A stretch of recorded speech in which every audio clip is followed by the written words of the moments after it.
جو کتاب ہے، کتاب کا ٹائٹل استعمال کیے، اس کے بعد وہ عنوان ہے، اس کے بعد لیسن یعنی کہ وہ کوئی سبق ہے اگر وہ آپ کو کوئی پڑھا رہا ہے. فار ایگزامپل یہ دی ایگل اینڈ دی کراؤ، یہ میرے خیال میں یہ کتاب کا ٹائٹل تھا. تو یہ اس نے اس ویڈیو میں بتایا جی. اس میں دیکھیں جی ایگل کا یہ جو ہے وہ کیپیٹل میں لکھا ہوا ہے، کراؤ یہ جو ہے یعنی کہ پوری ویڈیو میں اسی بات کو بتایا گیا کہ آپ نے کیپیٹل میں لکھنا ہے. تو کیپیٹل میں اس نے یہ بھی بتایا کہ ناؤن جو ہے، ناؤن کا پہلا اسپیلنگ آپ نے کیپیٹل میں لکھنا ہے. اکثر یہ بات اساتذہ کرتے ہیں ورڈ استعمال. اب ای ورڈ نہیں ہے، ای لیٹر ہے.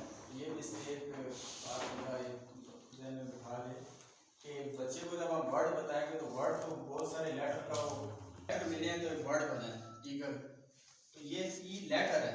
تو بچے کو ہم کیا کہیں گے کہ ناؤن کا پہلا لیٹر کیا ہوگا؟ کیپیٹل ہوگا. ای تو سب سے پہلے تو بچے کو ناؤن ہے تو وہ اس کو بھی پڑھا لکھے گا.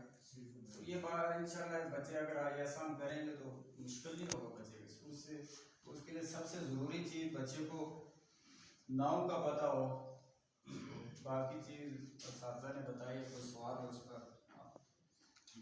ہاں جی، اصل میں سوال کا جو عنوان تھا وہ یہ تھا کہ اس کی ٹیکنیک کون سی ہے. تو آپ اور کوئی آپ میں سے